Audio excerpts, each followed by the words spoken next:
1절에서 마지막 7절까지의 말씀입니다. 오늘 우리가 함께 볼 하나님의 말씀 시편 11편 1절에서 7절까지의 말씀,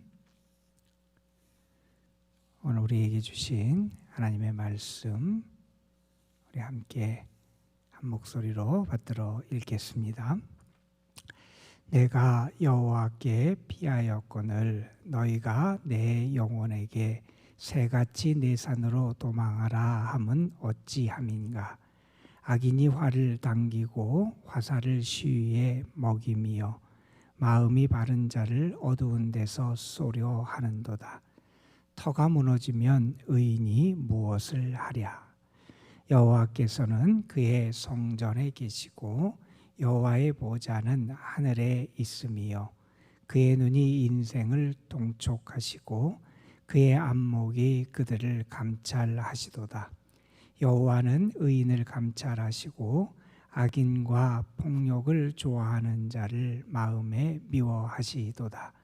악인에게 그물을 던지시리니 불과 유황과 태우는 바람이 그들의 잔에 소득이 되리로다. 여호와는 의로우사 의로운 일을 좋아하시나니 정직한 자는 그의 얼굴을 배우리로다. 아멘. 우리가 위기를 만나보면 그 사람의 믿음이 어떤 믿음인지를 알 수 있다 하는 이야기들을 많이 합니다. 위기 상황에서 그가 무엇을 의지하는지, 그 사람이 위기 상황에서 어디로 피하는지를 보면 그의 믿음이 진짜인지 그렇지 않은지를 우리가 알 수 있다 하는 이야기지요. 세상 사람들은 위기와 어려움을 만나면 세상의 물질 혹은 돈, 아니면 성경에 표현한 대로 말과 병거를 의지하며 그것의 힘에 의해서 살아가려고 하는 그런 생각을 하게 됩니다. 그리고 세상 사람들은 위기를 만나면 그를 안전하게 해줄 거라고 생각하는 높은 산으로 피하는 것이 세상 사람들의 모습이다, 이렇게 말할 수 있을 겁니다. 그런데 믿음의 사람은 위기를 만나고 시련을 만나고 환난을 만날 때 그는 다른 것을 의지하는 것이 아니라 하나님을 의지합니다. 하나님을 의지하고 그런 하나님께 피하는 삶을 살아간다 하는 거지요. 여러분 한번 여러분 자신의 삶을 한번 생각해 보시기를 바랍니다. 여러분의 삶의 기반들이 무너져 내리는 순간을 만나게 될 때 내 인생의 터전이 다 흔들려 무너지는 것 같은 순간에 여러분은 어떻게 행하십니까? 여러분은 그 순간 무엇을 바라보고 무엇을 의지하며 살아가고 누구를 의지하며 살아가십니까? 이제 끝났다, 이제 더 이상 가능성이 없다, 이렇게 내 삶의 기반 자체가 다 무너져 내리는 그 순간 신앙인은 하나님을 의지하는 그러한 믿음을 나타낼 수 있어야 한다 하는 그러한 말씀이지요. 시편 11편에 있는 말씀은 시인의 하나님을 향한 신뢰를 우리에게 아주 잘 보여주는 그러한 시편입니다. 이 시편에는 의인, 다시 말해서 시인이 등장하고 그를 해하려고 하는 악한 사람들이 등장을 합니다. 그리고 이 시인과 악한 사람들 사이에 벌어지는 일을 목격한 시인의 친구들이 등장을 하게 되고, 이 시인의 친구들은 그 악인이 이 시인 의인을 얼마나 위협하는지, 그 위협이 얼마나 큰지, 그의 삶에 당한 그런 시련의 모습이 얼마나 중대한지를 잘 보고 있는 그러한 친구들이 등장을 하게 됩니다. 친구들이 지금 이 상황을 보니 악인이 의인을 해하려고 하고 이 의인이 더 이상 견뎌내고 버텨낼 수 없을 것 같은 상황으로 보여지는 거예요. 다시 말해서 그 의인이 도피하지 않고는, 도망하지 않고는 어찌할 수 없을 것 같은, 그의 의인의 삶 자체가 다 무너지고 쓰러질 것 같은 그러한 상황을 목격하게 됩니다. 자, 그러한 상황에서 이 시인의 친구들은 이 시인을 정말 걱정하고 아끼는 마음에서겠지요, 그 시인에게 충고를 하게 됩니다. 어떤 충고를 하게 되냐면 그 충고의 내용이 1절부터 3절의 말씀이에요. 지금 가만히 있다가는 이제 내가 죽는다. 가만히 있다가는 악인이 너를 해하고 말 것이다. 가만히 있다가는 너의 삶 자체가 다 무너질 거다. 이렇게 생각한 친구들은 시인을 향하여 이렇게 말합니다. 내가 새같이 산으로 지금 도망가야 된다. 예로부터 사람들이 어려움을 만날 때 산이라고 하는 것은 사람들이 은신하고 피할 수 있는 그러한 장소로 여겨졌지요. 우리가 그런 예들을 많이 봐서 알고 있지요. 아마 친구들의 이러한 충고는 어찌 보면 당연하고 마땅한 그러한 충고라고 말할 수 있을 거예요. 빨리 새가 산으로 도망하듯이 내가 산으로 피해야 된다. 도망가지 않으면 큰일 난다. 이렇게 친구를 아끼는 마음으로 이 시인에게 충고를 하게 되는 거지요. 자, 그런데 이렇게 시인에게 충고한 친구들이 그러한 판단을 내렸던 이유는 무엇이냐 하면 2절과 3절에 그 이유가 등장을 해요. 이렇게 말하지요.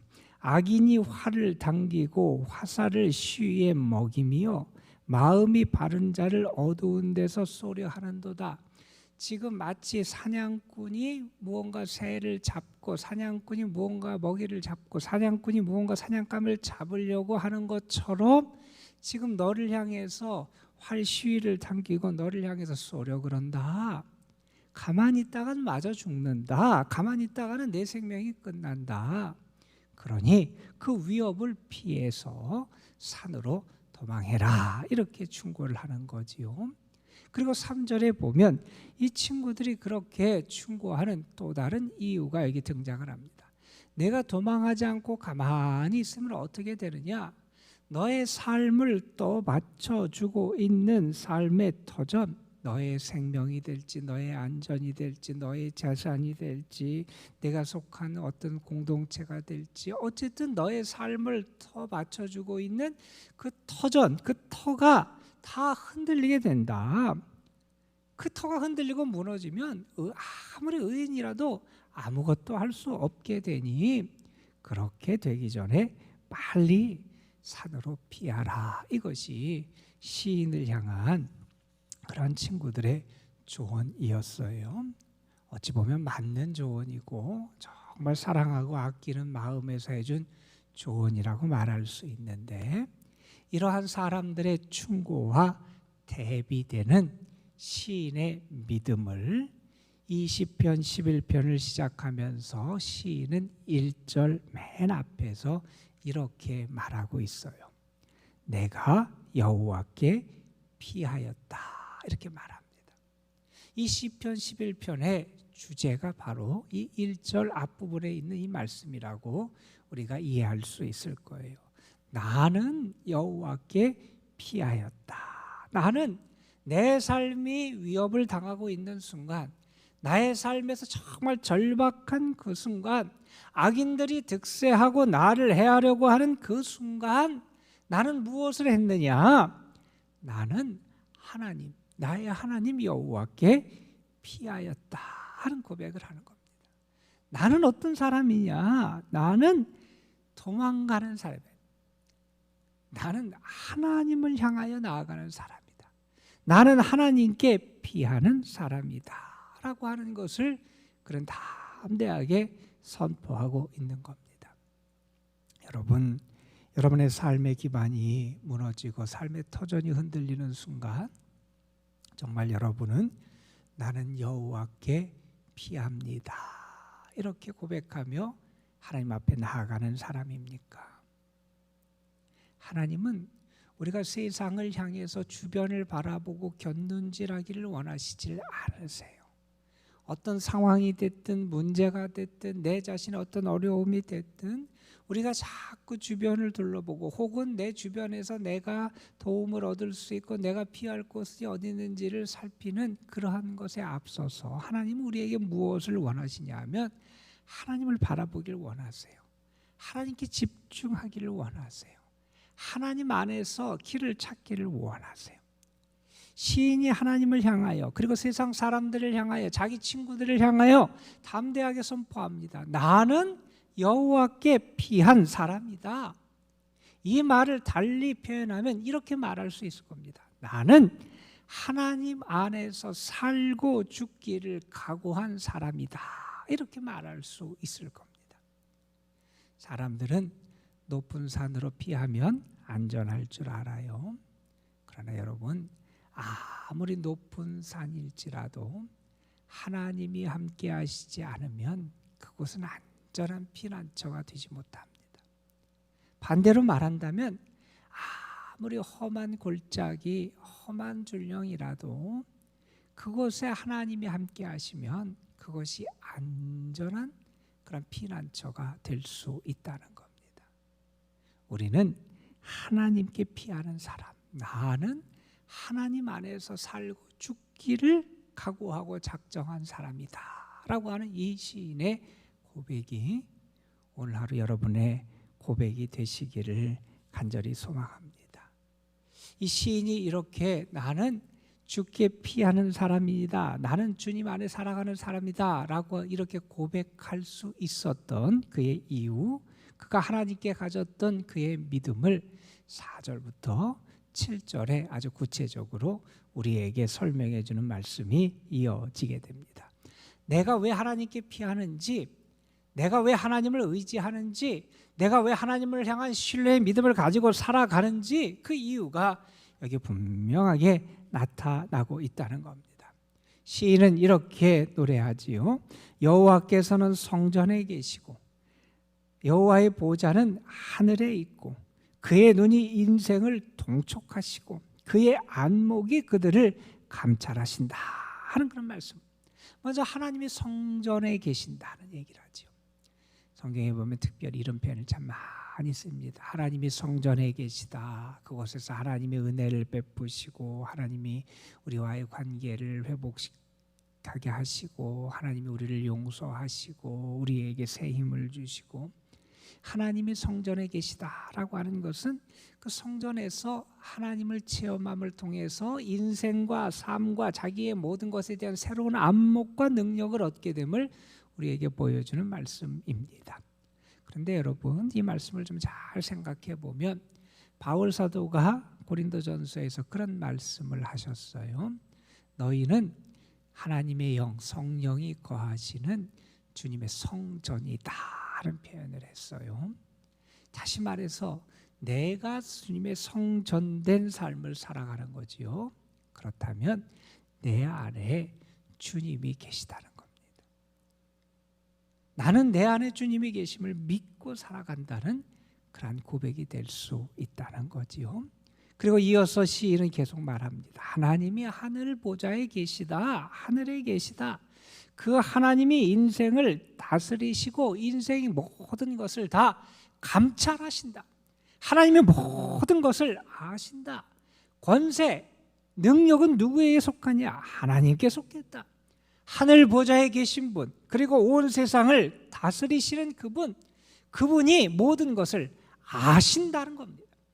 그 마음이 악한지, 그 마음이 의인의 마음을 가지고 있는지, 그의 삶이 의인의 삶을 살아가는지, 그가 악인의 길을 걸어가는지 하나님께서 모든 상황과 그 모든 것을 다 아신다 하는 말씀을 합니다.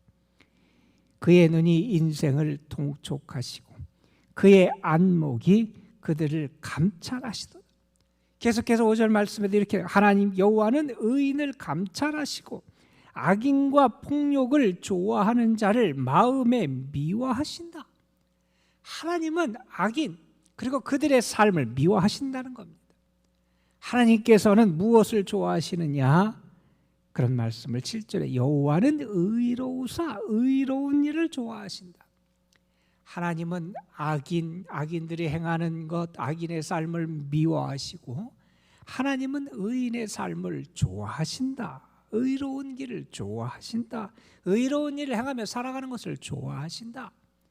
그 모든 것을 하나님은 하나님의 안목을 가지고 보시고, 하나님은 통찰하시고, 하나님은 감찰하시며 모든 것을 아시는데, 그 하나님은 하나님이 미워하고 싫어하시는 것을 멸망시키시고, 하나님이 좋아하시는 의인의 삶, 의로운 길을 하나님께서 은혜로 채우시고 축복하신다.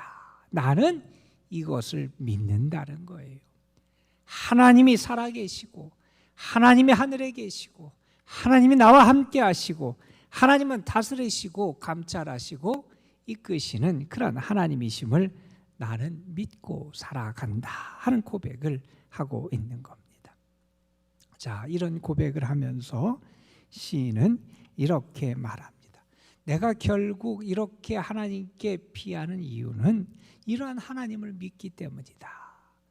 내가 이러한 하나님을 믿게 될 때 나에게, 의인에게 어떤 은혜와 복이 이르게 되느냐. 7절에서 시인은 이렇게 말하지요.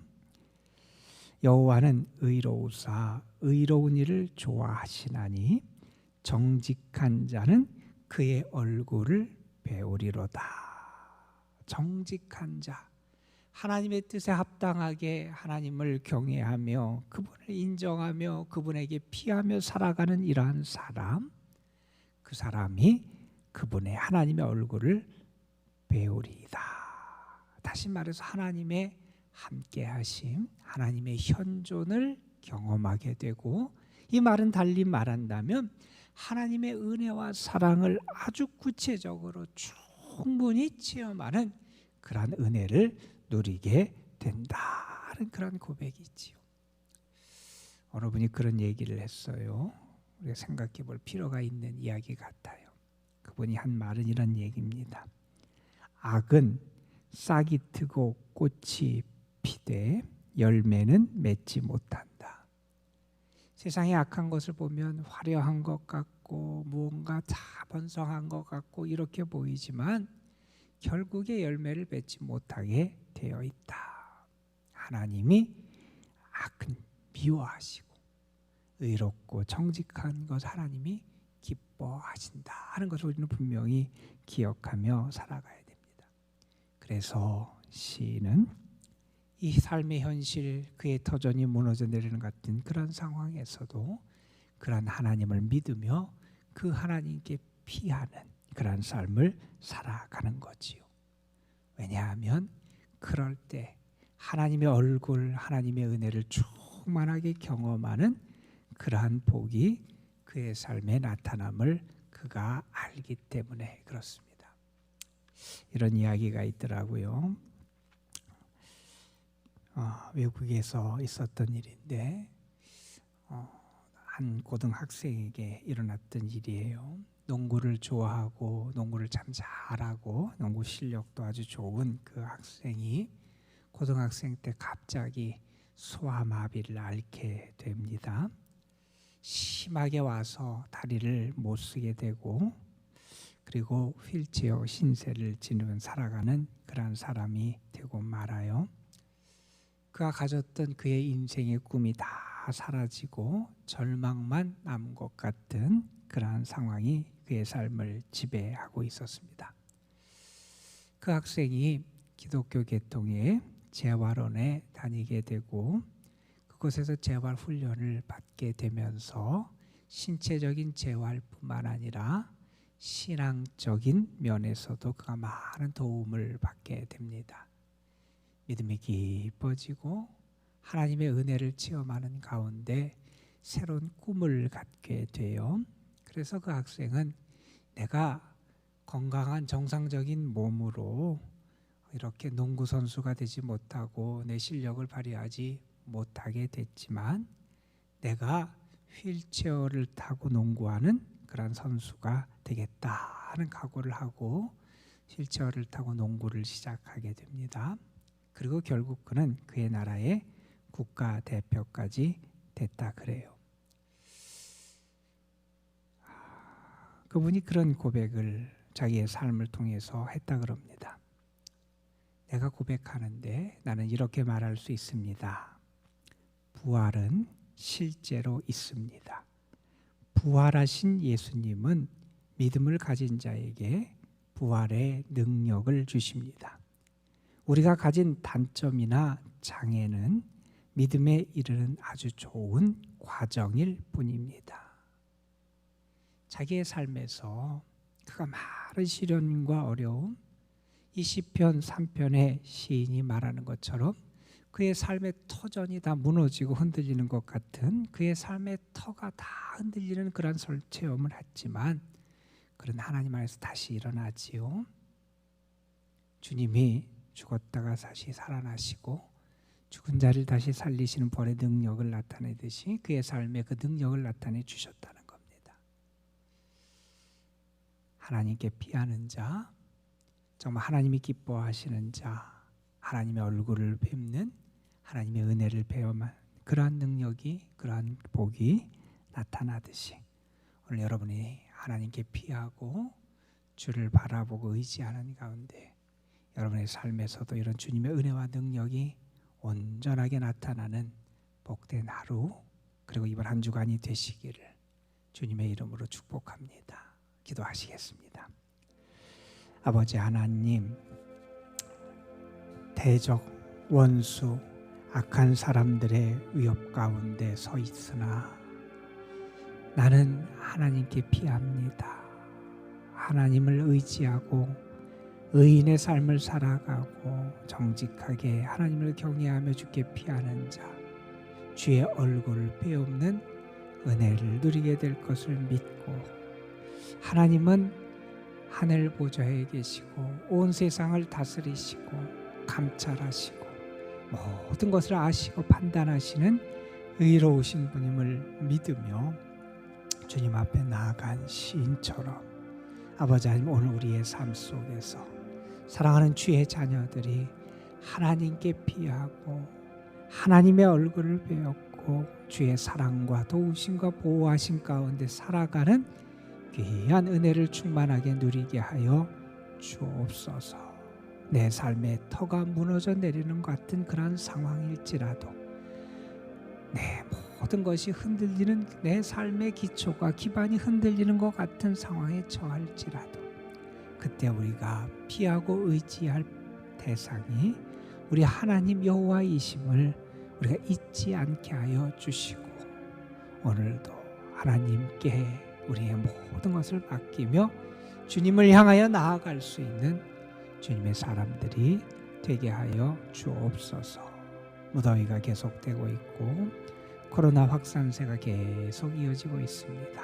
이 어려운 때 우리 사랑하는 성도들 하나님의 은혜의 날개 아래 거하게 하시고 주님이 허락하시는 은혜, 주님이 베푸시는 평안함, 주님의 지키시고 이끄시는 보호하심의 은총 가운데 살아갈 수 있도록 이끌어 주시옵시며, 특별히 이 무더욱도 어려운 시기에 우리 연로하신 분들, 병중에 있는 분들, 병약한 분들, 어려운 가운데 있는 성도들에게 하나님의 특별한 사랑과 도우심과 능력을 더하여 주셔서 이 어려움도 잘 이겨내게 하시고 하나님이 주시는 새 능력과 소망 가운데 살아갈 수 있도록 주께서 주의 은혜로 충만하게 채워주옵소서. 오늘 하루를 시작하며 그리고 이 한 주간의 삶을 시작하며 하나님 앞에 우리의 모든 것을 아뢰며 기도하며 시작합니다. 주님, 우리의 상황, 형편, 우리의 아픔, 우리의 모든 간구를 아시는 주께서 우리의 기도에 선하게 응답하여 주옵시며, 주님과 함께 살아가는 행복, 주님을 의지하며 살아가는 기쁨을 우리 모두에게 가득가득 부어 주옵소서. 주님께서 오늘도 우리를 사랑하시고 도우실 것을 믿사옵고 우리 구주 예수 그리스도의 이름으로 간절히 기도드리옵나이다. 아멘.